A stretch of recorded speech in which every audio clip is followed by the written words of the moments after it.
Vamos falar nesse encontro sobre o tema da culpabilidade, conforme podem até mesmo acompanhar no material.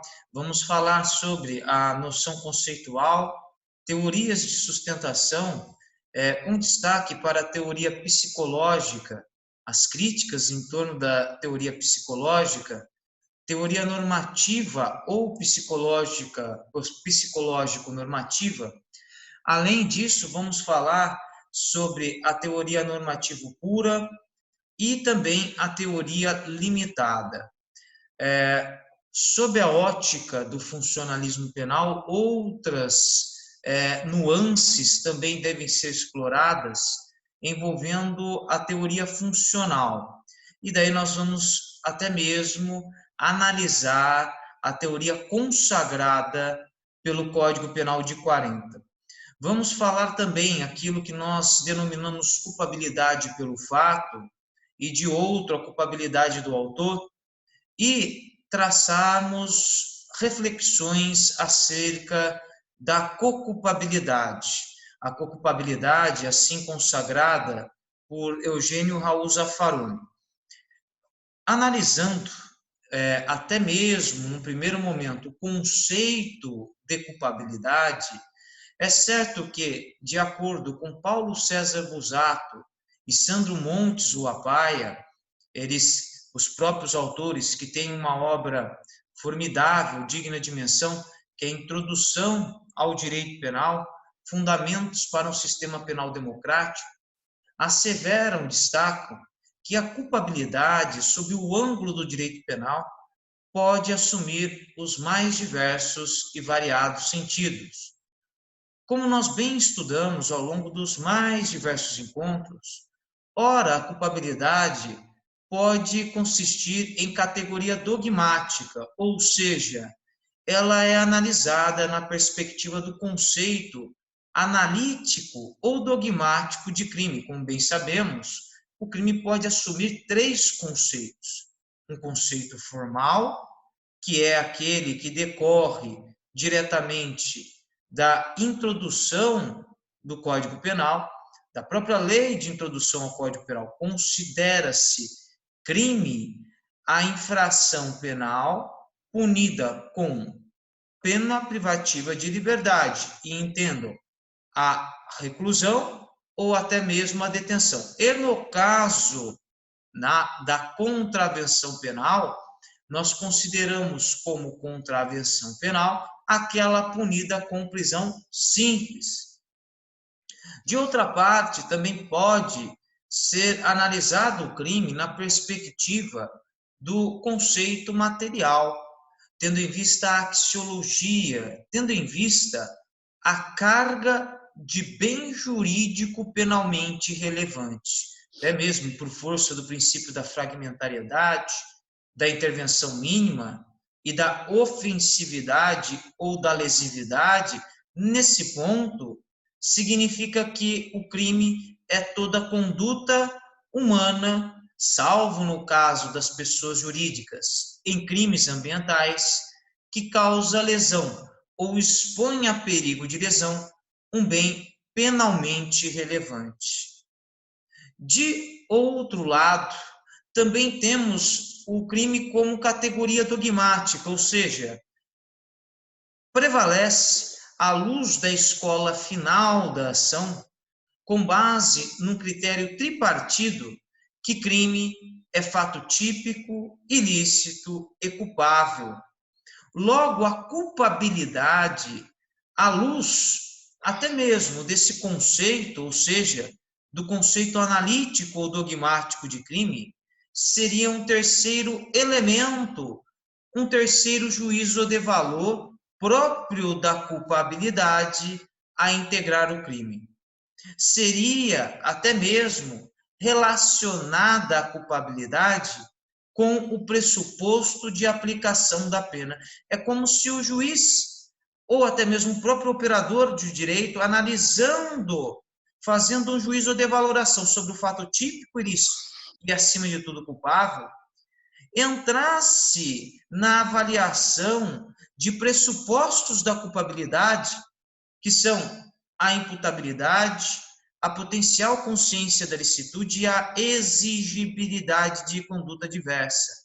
E, assim, analisando a consciência profana do injusto no âmbito da potencial consciência da licitude, analisando se o agente ele tinha de fato a capacidade de discernir o caráter ilícito da conduta delituosa e analisando, acima de tudo, se a ele não competia outra conduta a não ser aquela praticada no contexto fático, necessariamente, se ele vislumbrar nesse último caso que o agente ele poderia ter praticado outra conduta que não propriamente aquela no contexto fático, haverá o que nós chamamos de exigibilidade de conduta diversa.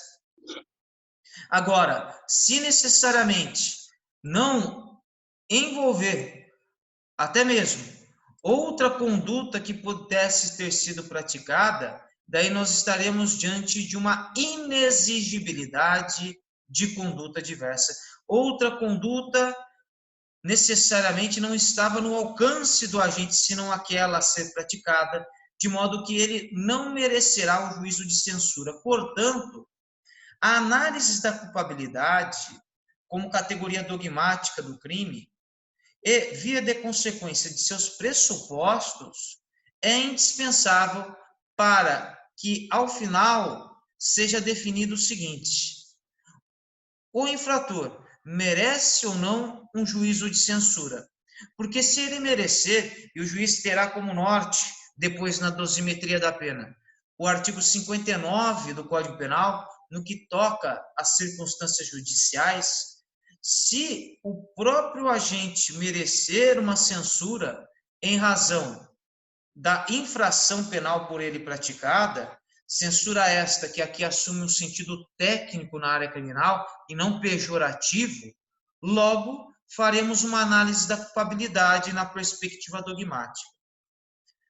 Temos que ter cuidado porque, ao analisarmos o tema que ora estamos estudando, ou seja, a culpabilidade, ela mais se aproxima a exatamente desse conceito, ou seja, da culpabilidade como categoria dogmática. Nós vamos analisar, a partir do encontro de hoje, as nuances, os coloridos da culpabilidade, suas características, entrando ainda na compreensão de cada um dos seus pressupostos. Portanto, que nesse caso, por mais que a culpabilidade, que eu vou assim trazer, assuma os mais variados sentidos, é certo que, eu já antecipo, temos que analisar, para o encontro de hoje, a culpabilidade como categoria dogmática e aquilo que nós chamamos de causas dirimentes ou excludentes da culpabilidade. Dirimentes no seguinte sentido: de que forma que o autor poderia dirimir, conduzir sua conduta em determinados contextos, tendo em vista o seu nível ou grau de imputabilidade ou inimputabilidade, a sua potencial consciência da licitude ou ausência da potencial consciência da licitude, e também a exigibilidade de conduta diversa ou inexigibilidade de conduta diversa. É certo que, além desse conceito, a culpabilidade, segundo Paulo César Busato e Sandro Montes Uapaia, também assume outros sentidos. Assume outros sentidos que, por ora, não devem ser tomados em consideração para um estudo mais detalhado. E eu me restringo, portanto, somente em citar cada um desses conceitos.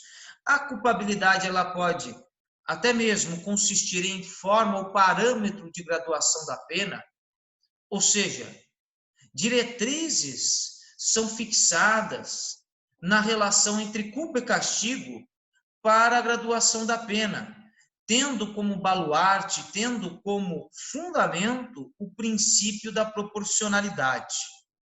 Ainda, a culpabilidade, ela possui um sentido político-criminal, até porque ela funciona como um limite ao direito de punir do Estado, ao jus puniendi. Alguém, portanto, somente poderá ser punido a título de dolo ou culpa, o que denominamos responsabilidade pessoal, subjetiva ou culpabilidade em sentido estrito. Indispensável. Alguém só pode ser punido na esfera criminal a título de dolo ou culpa. É o que nós denominamos responsabilidade pessoal, subjetiva ou até mesmo de culpabilidade em sentido estrito. É nesse ponto que a culpabilidade guarda íntima relação com a responsabilidade pessoal. Também guardará relação com o princípio da presunção do estado de inocência, até porque nós chamamos o princípio da presunção de inocência ou do estado de inocência de princípio da não culpabilidade ou da não consideração prévia da culpabilidade, e ainda guardará relação em seu conceito político-criminal com a própria individualização da pena. Afinal de contas, de que modo a pena poderá ser calculada, até mesmo no que diz respeito às consequências jurídicas do crime, tendo em vista a culpabilidade do autor, o seu comportamento.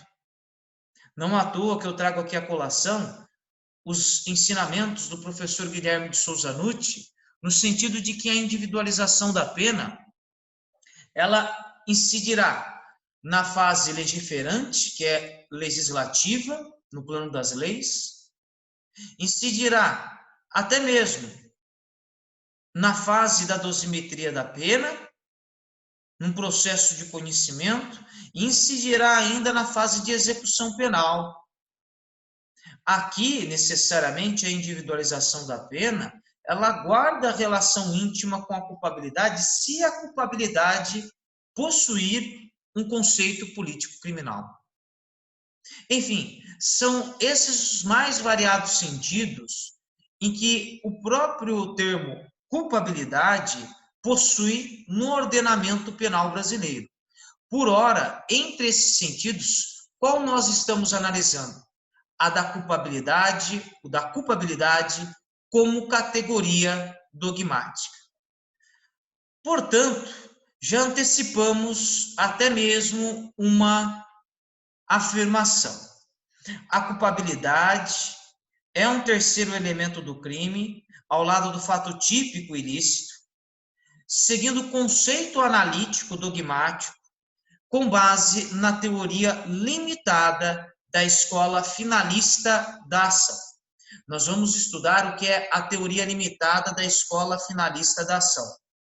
Porém, eu já antecipo que, sob o ângulo do direito penal brasileiro, a teoria limitada da escola final da ação é aquela que prevalece como fundamento da culpabilidade, com base no brocardo, no adágio, ou seja, na expressão nullum crime sine culpa, ou seja, não há crime sem a culpabilidade, sem a culpa.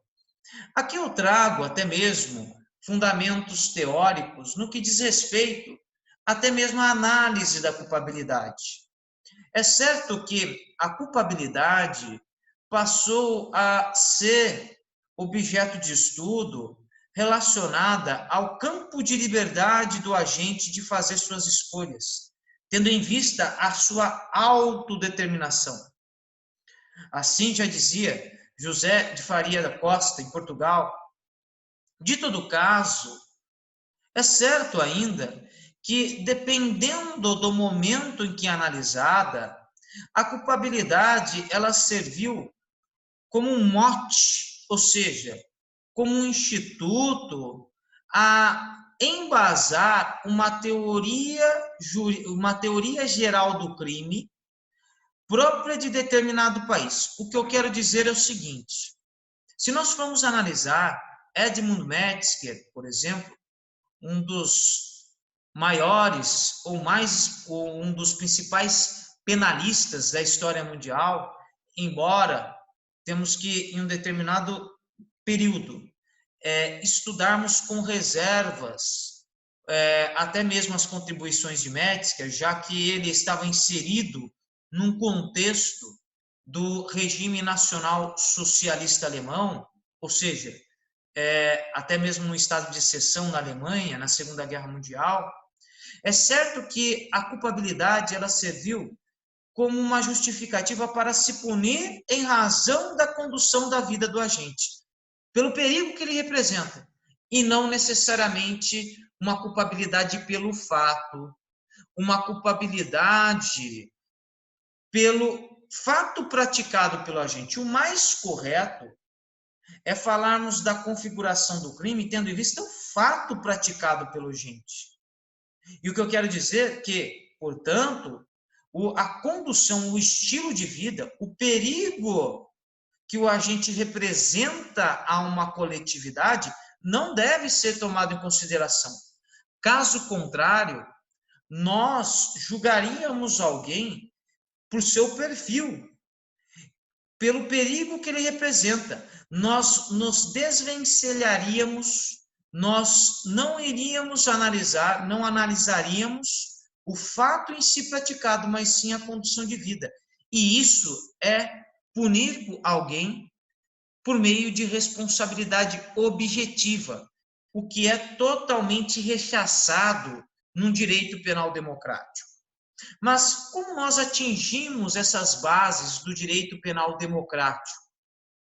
Como atingimos as atuais bases da culpabilidade? Nisso tudo, nós temos que ter em mente, até mesmo num contexto histórico, as concepções entre a escola de Kiel e a escola liberal de Marburgo. Então, a escola de Kiel e a escola de Marburgo. A escola de Kiel seguia concepções extremistas, ao passo que a escola de Marburgo seguia concepções liberais, democráticas do direito penal, sendo que essas discussões foram travadas na Alemanha, na Nova Alemanha, em 1933. Notem, portanto, que a véspera da Segunda Guerra Mundial. A escola de Kiel, que adotava concepções extremistas, sustentou a necessidade de edificação ou de elaboração de um direito penal predominantemente de linha não liberal, ou seja, de uma natureza autoritária. Inclinava-se à punição de atos preparatórios, à culpabilidade pela condução de vida, e isso causava, ou até mesmo gerava, penas privativas de liberdade em demasia. E aqui eu cito até mesmo, invocando a sua, apontam Daun e Schaffestebey, que os tutores mais eminentes da Alemanha se enveredaram à época à doutrina penal nacional socialista. Eu trago aqui uma obra da Argentina, que é de George Daun e Friedrich Schaffstein, Direito Penal Liberal ou Direito Penal Autoritário, que ele analisa essa evolução histórica, eles analisam os preditos autores. De todo caso, o Metzger, seguindo essas linhas em um dos seus momentos, analisando as bases do direito penal alemão, ele reformulou esse conceito de culpabilidade, relacionando-a predominantemente, preferencialmente, à personalidade do autor. E assim se posicionou Metzger.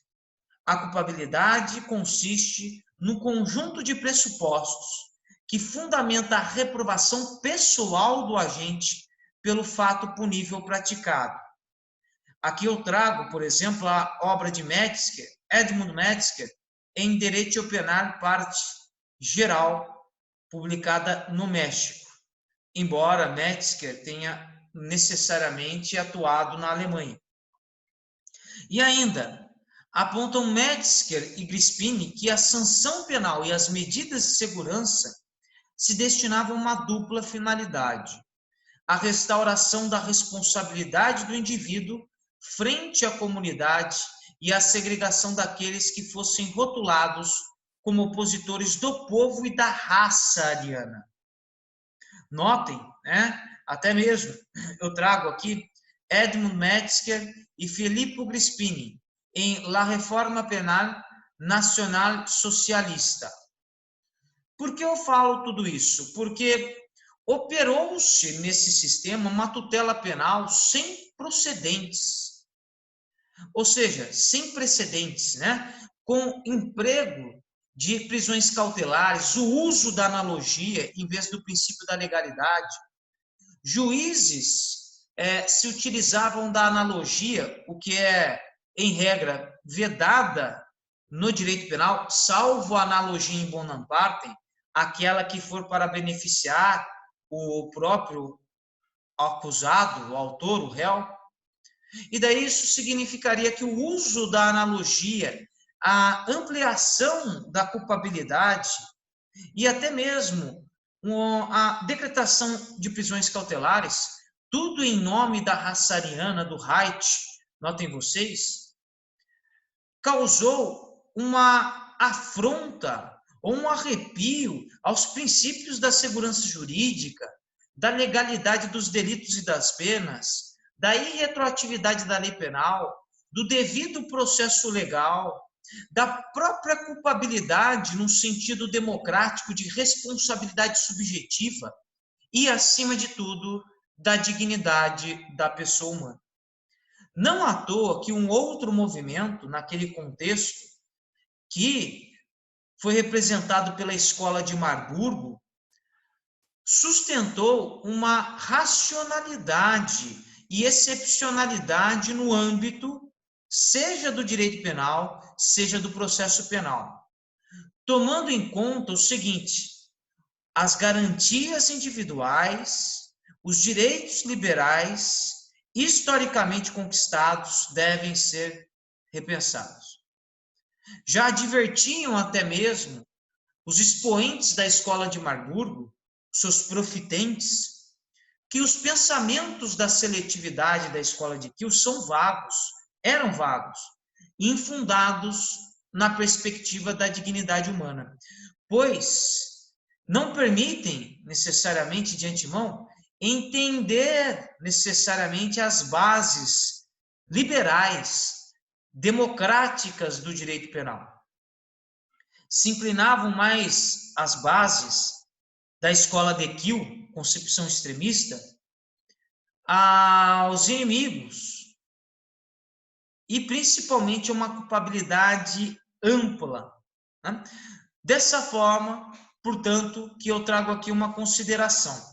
A culpabilidade é, na perspectiva do atual direito penal liberal, um juízo de reprovação social, juízo de censura ou pressuposto de aplicação da pena, que incide tanto sobre o fato, a culpabilidade do fato, como sobre o autor, e aqui com certas ressalvas que eu vou analisar aqui, porque a regra é a culpabilidade do fato, ao ponto do infrator apresentar a seguinte perspectiva: ele apresenta uma perspectiva no momento do fato considerado delituoso.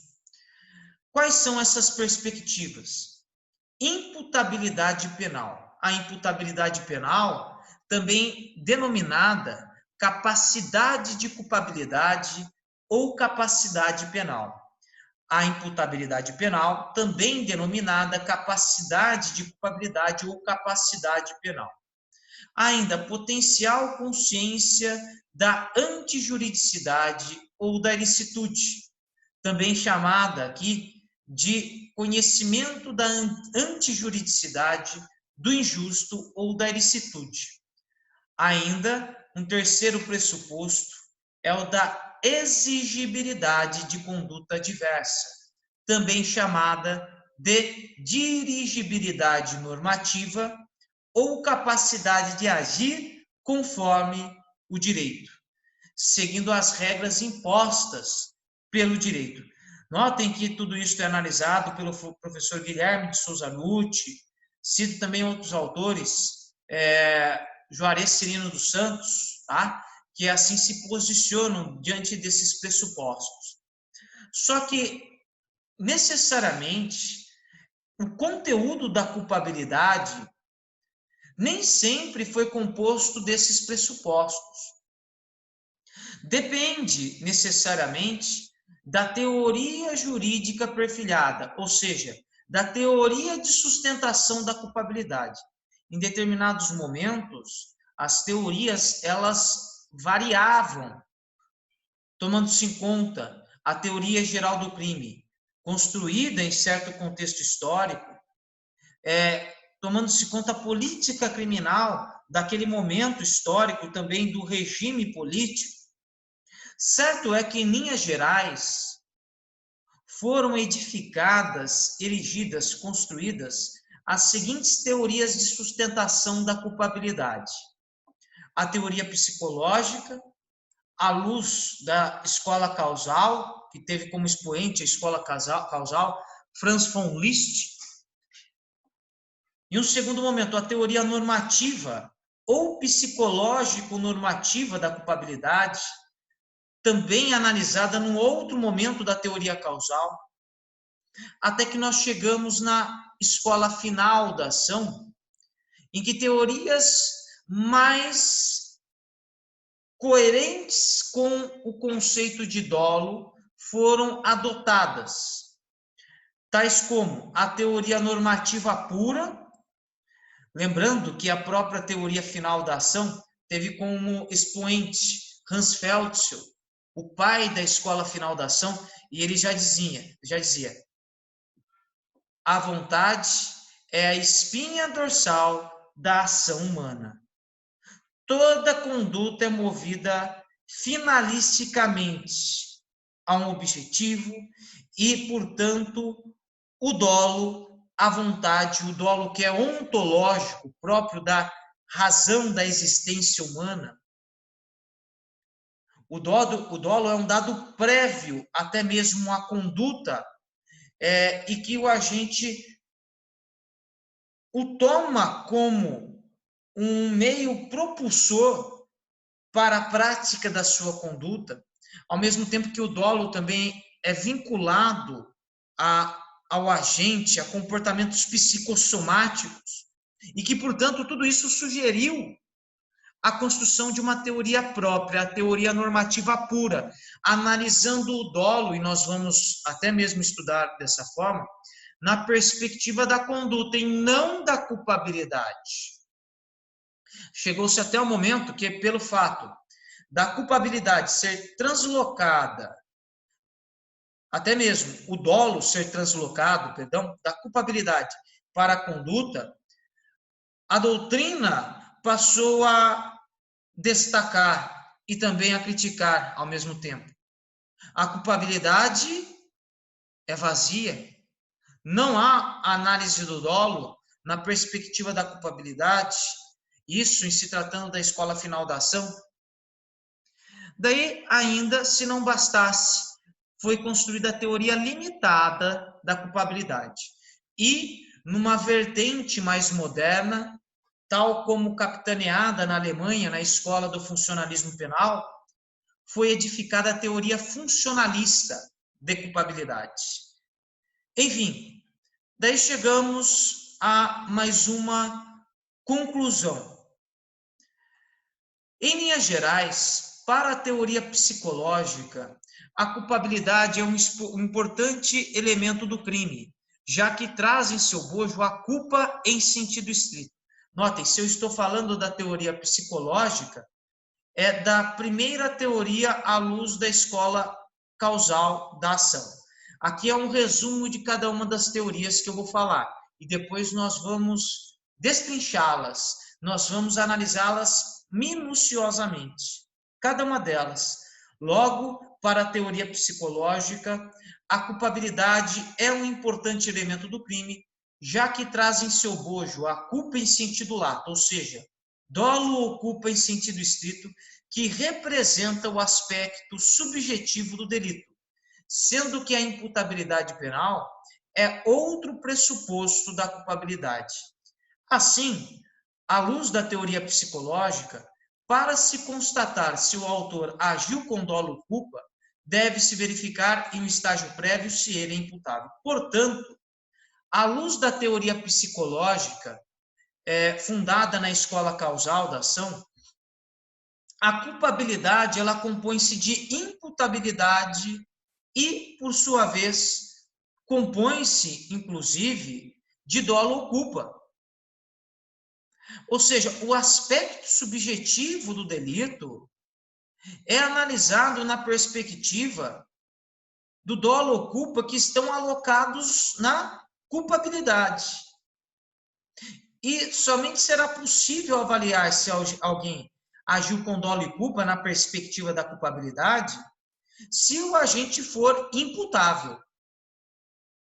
Essas são as bases gerais da teoria psicológica. Já a teoria normativa, ou também chamada de psicológica normativa, também consagrada no outro momento da escola causal, notem que aqui não se valoriza única e exclusivamente o aspecto subjetivo. Antes valorizava-se. Tanto é que o nome da teoria anterior que nós estudamos é teoria psicológica.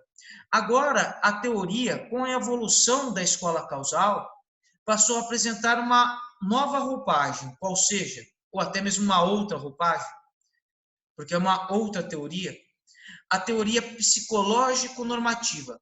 Toma-se em conta tanto o aspecto subjetivo, psicológico da culpabilidade, dolo ou culpa, como também aspectos normativos, de modo que a culpabilidade ela é composta pelos seguintes pressupostos, à luz da teoria normativa ou psicológico-normativa: de imputabilidade, de dolo ou culpa em sentido estrito, sendo que o dolo traz em seu bojo a atual consciência da ilicitude, que à medida que nós entramos na escola final, essa atual consciência da ilicitude, ela foi transformada em potencial consciência da ilicitude.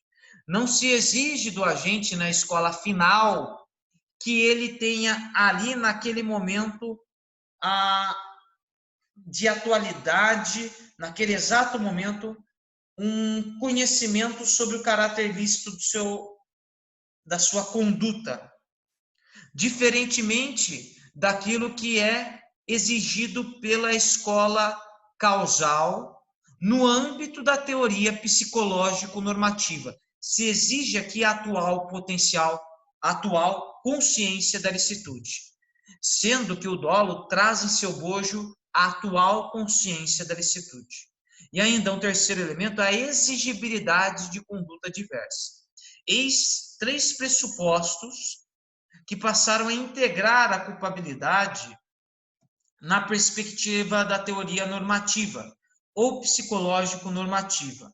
E aqui eu trago o entendimento de Aníbal Bruno, em sua obra Direito Penal, Parte Geral, um dos clássicos. Porém, nós tivemos uma evolução de escolas, principalmente enaltecendo, como havia dito, o dolo. Eis a consolidação da teoria final da ação, em sua concepção tripartida. Crime é fato típico, ilícito culpável. Antes, tínhamos também na escola causal o critério tripartido de crime. Crime também é fato típico, ilícito culpável. Embora na escola causal nós adotávamos necessariamente, na perspectiva da conduta, a chamada fotografia do resultado. O agente dirige o seu automóvel, atropela outra pessoa e causa sua morte. É uma fotografia do resultado, sendo que necessariamente se destaca mais para a resolução dos casos, os pressupostos da culpabilidade que propriamente da conduta. Até porque a escola causal, como o próprio nome sugere, ela enaltece, ela prioriza o desdobramento causal dos fatos, seguindo as ciências naturais da natureza. Não vamos entrar aqui em fundamentos outros da teoria geral do direito, que temos uma lógica formal deôntica e uma lógica formal apofântica, porque na lógica formal apofântica, as ciências naturais, elas são movidas a uma relação de causa e efeito em uma cadeia interminável. Seria algo muito semelhante na perspectiva da escola causal, só que a escola causal procura definir o crime em determinadas condições, necessariamente por meio do fato típico, ilícito, culpável e dos elementos próprios na perspectiva da culpabilidade, a exemplo do dolo culpa em sentido estrito e da atual consciência da licitude que está alojada no dolo. Já na teoria final da ação, que teve como principal expoente Hans Feldson, num primeiro momento, a concepção normativa de culpabilidade passou a ser priorizada, a ter pureza. Por quê? Porque foi excluída da culpabilidade toda a carga psicológica do agente.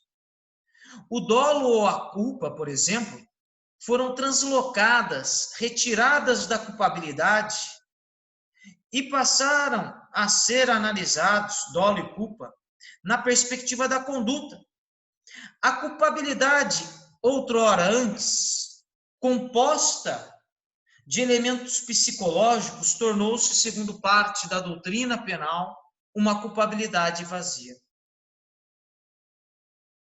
Ou seja, o dolo ou a culpa, na perspectiva da escola causal, que antes justificava uma culpabilidade psicológica e até mesmo normativa ao mesmo tempo, não mais assim permaneceu. Não passou mais a ser assim caracterizada. Logo, o que foi criado à luz do finalismo da escola final da ação foi que no fato típico, conduta, resultado, nexo causal e tipicidade, necessariamente o dolo ou culpa deve ser analisado na perspectiva do fato típico, notadamente da tipicidade subjetiva. E de se deixar claro aqui que esses 4 elementos que compõem o fato típico, como bem estudamos já, conduta, ela deve estar presente em todos os crimes. O resultado dependerá da situação, porque tem resultado naturalístico e tem um resultado normativo no âmbito das normas, porque depende se ele estará presente ou não. Tem casos em que o resultado ele é dispensável para a caracterização delitiva, até porque ele é considerado mero exaurimento, e o exaurimento não é punível no direito penal, por força do regular desdobramento da ação, ou desdobramento natural dos fatos, id quod plerum accidit, do latim. Portanto, ao falarmos dessas questões, é certo que na perspectiva lá do resultado, alguns crimes podem ser considerados como crimes formais, como crimes de mera conduta, independentemente da ocorrência do resultado. Mas é certo que no fato típico, o dolo está onipresente. Principalmente, é óbvio, isso é indispensável para os crimes dolosos. Agora, já para os crimes culposos, notem, o que se discute é se a teoria final é compatível com os crimes culposos, porque os crimes culposos pressupõem um resultado involuntário, uma quebra do dever objetivo de cuidado por parte do agente. Ele tem sua conduta inicialmente movida a um fim, só que é um fim que não tem relevância penal, algo que acontece normalmente e pode ser tolerado em sociedade. Por exemplo, o agente que imprime uma velocidade no seu veículo com a finalidade de chegar no seu trabalho rapidamente. Só que mesmo assim, ao imprimir uma alta velocidade, ele incorre em imprudência, uma culpa positiva mediante a ação. E daí, necessariamente, ele colide o seu veículo contra um outro carro, matando o seu condutor, o outro condutor.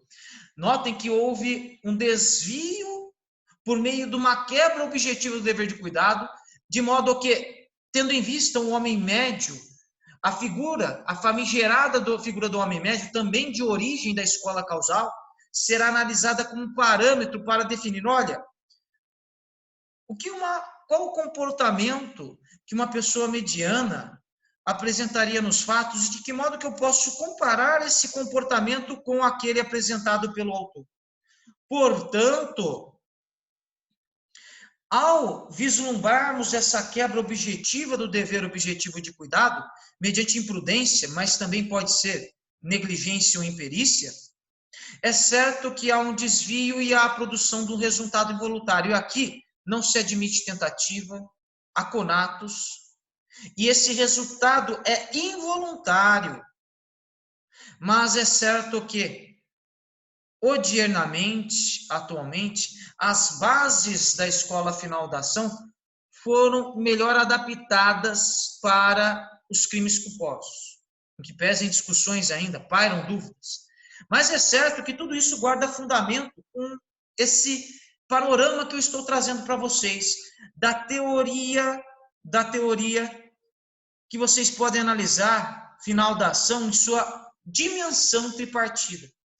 De modo que nós entramos aqui na culpabilidade sem essa sua carga psicológica, mas predominantemente normativa. E, portanto, chegamos ainda numa vertente mais atual da culpabilidade, e é própria do funcionalismo penal na Alemanha, por exemplo. Aqui eu trago Klaus Hoxin. Temos até mesmo 3 modalidades de funcionalismo na Alemanha, o chamado funcionalismo racional teleológico de Klaus Hoxin, ainda o funcionalismo radical sistêmico de Günther Jacobs, e que depois o elevou, até mesmo esse funcionalismo, num patamar extremo, com o chamado direito penal do inimigo, com base nos papéis sociais de Jean-Jacques Rousseau e até mesmo na teoria dos sistemas sociais de Niklas Luhmann. Mas devemos estudar Jacobs. Ele tem alguns pontos importantes, a exemplo do princípio da confiança em direito penal, embora não legitimando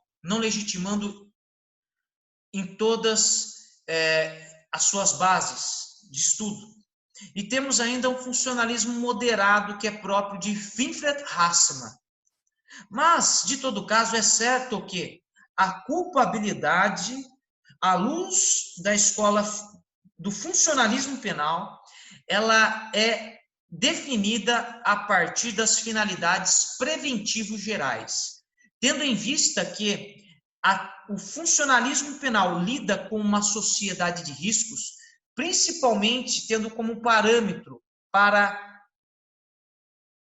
a caracterização do crime como sendo os limites de um risco tolerado e um risco não tolerado, de um risco permitido e um risco proibido, da finalidade protetiva da norma e, principalmente, do alcance daquele resultado pela norma penal incriminadora, é certo que a escola do funcionalismo penal enaltece a ideia de risco numa sociedade que tem muito bem definido, por exemplo, um padrão de atuação por parte dos seus atores, dos seus cidadãos. E daí, necessariamente, a norma, ela assume uma vigência, que é uma vigência preventiva. E até mesmo, a própria pena tem uma função preventiva geral. É como se a culpabilidade, por uma questão de política criminal, ela alertasse a todos os cidadãos daquele contexto social. Cuidado com a prática desse crime, sob pena de configuração. Essa ideia torna, essa mensagem, torna, por exemplo, o direito penal com uma certa fidelidade junto a até mesmo os atores da vida social. À medida que há essa falta de fidelidade do agente em relação à própria prevenção, logo, pode ser que o agente mereça um juízo de censura. Portanto, o funcionalismo sustenta, em linhas gerais, que a culpabilidade é delineada pelas finalidades preventivas gerais da pena, bem como pela política criminal do Estado. É dizer, a culpabilidade revela-se como a falta de fidelidade do agente ao direito. Nesse prisma, o funcionalismo confere, a rigor, uma nova tendência alargadora à culpabilidade, passando a associar ao juízo de reprovabilidade elementos no fim de proteção da norma, entre os quais o elemento da necessidade da pena. Não à toa, esse é um entendimento de Juarez Tavares. De todo caso, o que nós temos também, e vocês devem estudar, é que, à luz do direito penal brasileiro, e aqui eu trago fundamentos próprios, prevalece que é consagrada, como eu disse muito bem para vocês, e aqui eu vou direto ao ponto para mostrar para vocês a teoria consagrada, que é a teoria limitada, com fundamento na teoria do erro, artigos 20 e 21 do Código Penal. Artigos 20 e 21 do Código Penal. Ademais, assim é a previsão do item 19 da exposição de motivos da nova parte geral do Código Penal. Item 19. Repete o projeto do Código Penal de 40 as normas do Código Penal de 1940 pertinentes às denominadas discriminantes putativas. Ajuste-se, assim, o projeto à teoria limitada da culpabilidade, que distingue o erro incidente sobre os pressupostos fáticos de uma causa de justificação do que incide sobre a norma permissiva. Eis a teoria consagrada, privilegiada. É errôneo falarmos de teoria adotada, porque o Código Penal não adota teoria alguma. Ele sinaliza, ele consagra, porque quem manifesta a adoção de alguma teoria é o legislador. De todo caso, o que eu trago aqui como outros fundamentos? Eu trago, por exemplo, fundamentos referentes à crítica a cada uma das teorias que nós acabamos de estudar. Por exemplo, para a teoria psicológica própria da escola causal, que teve como expoentes Franz von Liszt e Ernest von Billing, críticas são tecidas no seguinte sentido, principalmente sobre o aspecto psicológico da culpabilidade. No que diz respeito à inexigibilidade de conduta diversa, a coação moral irresistível e a obediência hierárquica, a ordem não manifestamente ilegal, nesses casos, o agente ele atua com dolo, embora o crime necessariamente não possa ser a ele imputado por falta de imputabilidade, ausência de imputabilidade e via de consequência da culpabilidade. Então, o que eu quero dizer nesse caso é o seguinte: nós vamos estudar a coação moral irresistível, a obediência hierárquica, a ordem não manifestamente legal, e, à luz da teoria finalista da ação, embasada até mesmo na teoria normativa da culpabilidade, nós percebemos que a coação moral irresistível e a obediência hierárquica à ordem não manifestamente ilegal são causas de exclusão, até mesmo são causas de inexigibilidade de conduta diversa. Então, nós temos que tomar cuidado, porque se nós fôssemos analisar a coação moral irresistível e a obediência hierárquica, a ordem não manifestamente ilegal, dentro da teoria psicológica, nós teríamos que analisá-las vinculando-as com o dolo. E isso é errôneo, de acordo com a escola final. Até porque, notem vocês que coação moral irresistível, ela é própria para ser analisada na perspectiva da culpabilidade. Ela não se confunde com a coação física irresistível. Lembra-se que nós estudamos até mesmo na perspectiva do fato típico, aí sim comportando a análise do dolo. Estudamos as causas de exclusão da conduta, por exemplo, e ainda no que diz respeito à culpa consciente, que é aquela sem previsão, necessariamente essa culpa que se encontraria, vamos imaginar que na teoria causal ela se encontra alojada na culpabilidade, a culpa ela pressupõe esse elemento psicológico. Só que à medida que ela passou a ser dividida ao longo do tempo em culpa consciente e culpa inconsciente, a culpa consciente, ela não envolve um vínculo psicológico do agente, do autor, com o fato praticado. E se nós analisássemos ela, a culpa consciente, sendo que pressupõe que ela não envolve esse vínculo psicológico, na perspectiva da culpabilidade, da teoria psicológica, nós estaríamos conferindo à culpa consciente uma carga psicológica. Isso seria errôneo. Lembrando que a culpa consciente é aquela que o agente, ele não deseja praticar, ele não tem a intenção de praticar o crime, mas pratica até mesmo uma conduta assumindo o risco de produzir o resultado, mas ele acredita que ele tem tamanha habilidade de modo que o resultado não irá ocorrer. Ele acredita que pode impedir a ocorrência do resultado, diferentemente do dolo eventual. Portanto, essa teoria não encontra guarida, qual seja a teoria psicológica, no direito penal brasileiro. Né?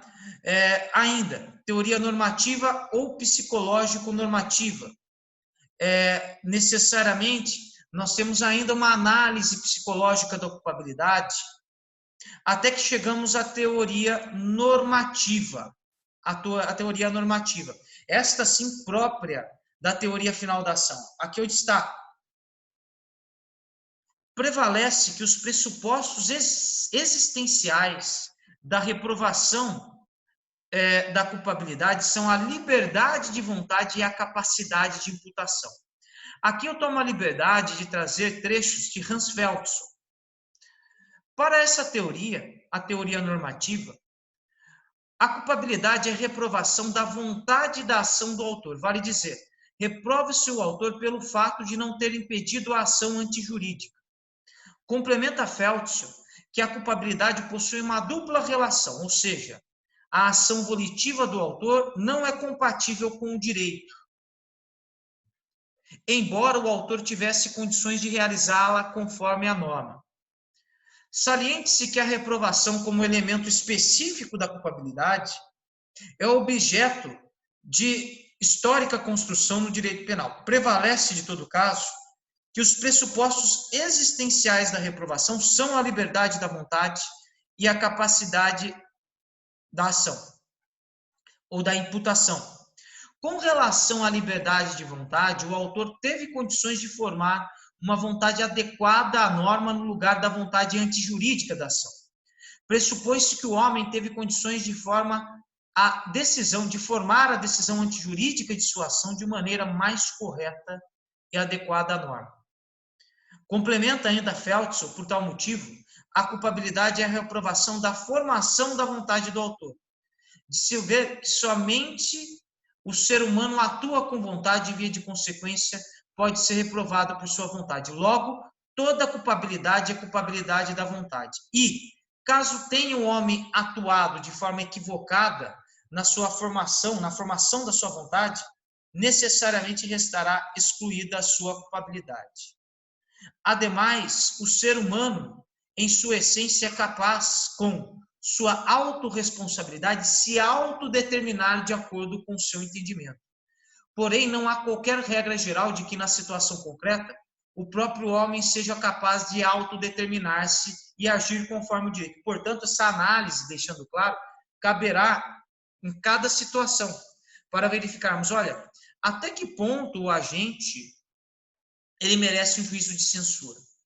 Ele poderia autodeterminar e agir conforme o direito. Assim, a capacidade de imputação ou capacidade de culpa deve ser analisada nas circunstâncias de cada caso concreto, a fim de se determinar se o autor reunia condições de agir conforme a norma jurídica e, consequentemente, se tinha liberdade da vontade. E notem vocês,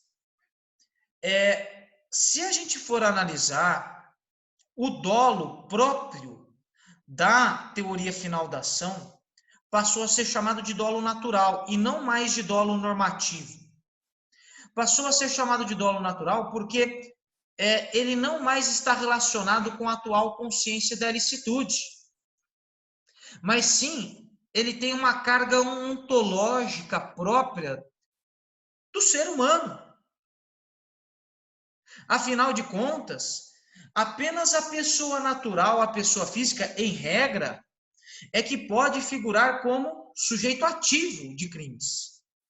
Pode ser autor, a partir do seu dolo de comportamentos psicossomáticos, em que pese atualmente críticas serem tecidas ao dolo. Porque muitos falam, olha, eu discordo dessa questão do dolo, porque o dolo não é um dado prévio ontológico relacionado ao comportamento psicológico. O dolo, se nós formos analisar, isso até mesmo parte dos funcionalistas alega, o dolo, ele é um juízo de imputação. Então, até que ponto nós podemos falar que o dolo partiu do agente?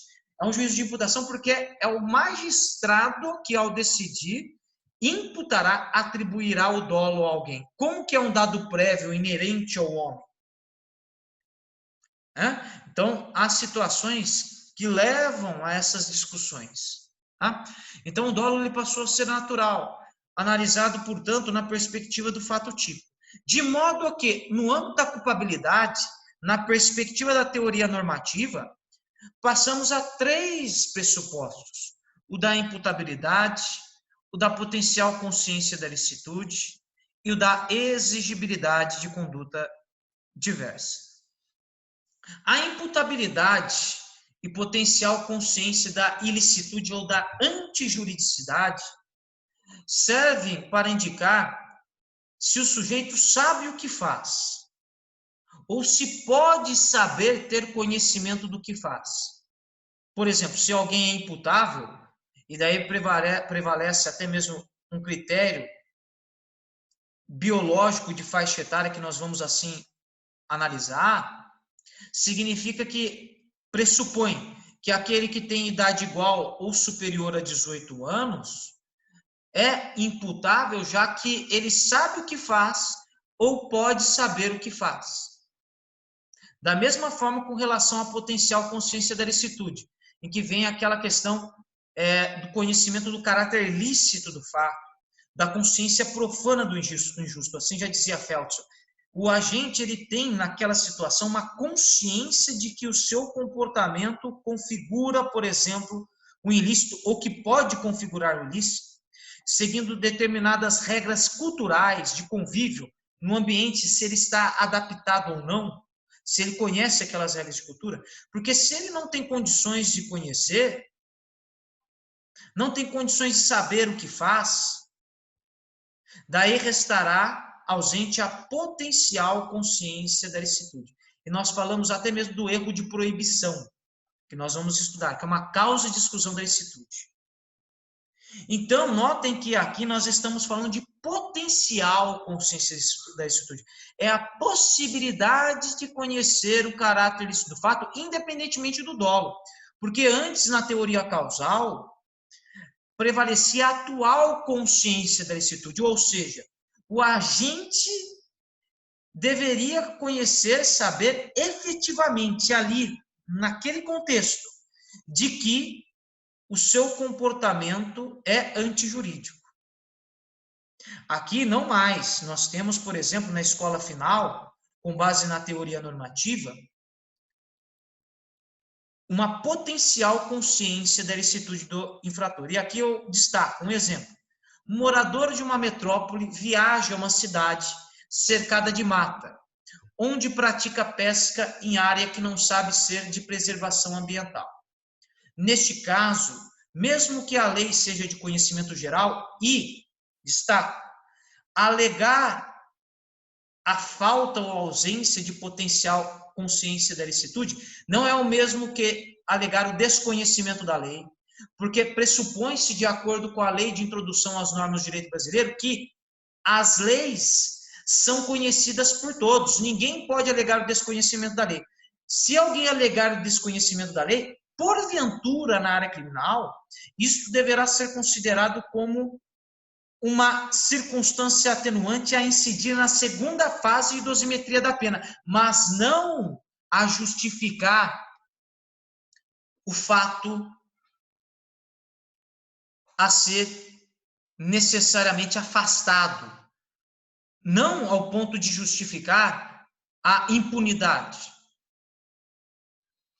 Portanto, o que nós discutimos é aquela capacidade de autodeterminação, de liberdade de ação, a capacidade de ação naquele contexto do agente. Ele tinha potencial consciência da ilicitude? E daí, complementando, nesse caso, mesmo que a lei seja de conhecimento geral, seguindo a Lindbe e o princípio da legalidade, tem ele a possibilidade de conhecer ou não as normas de cultura daquela localidade.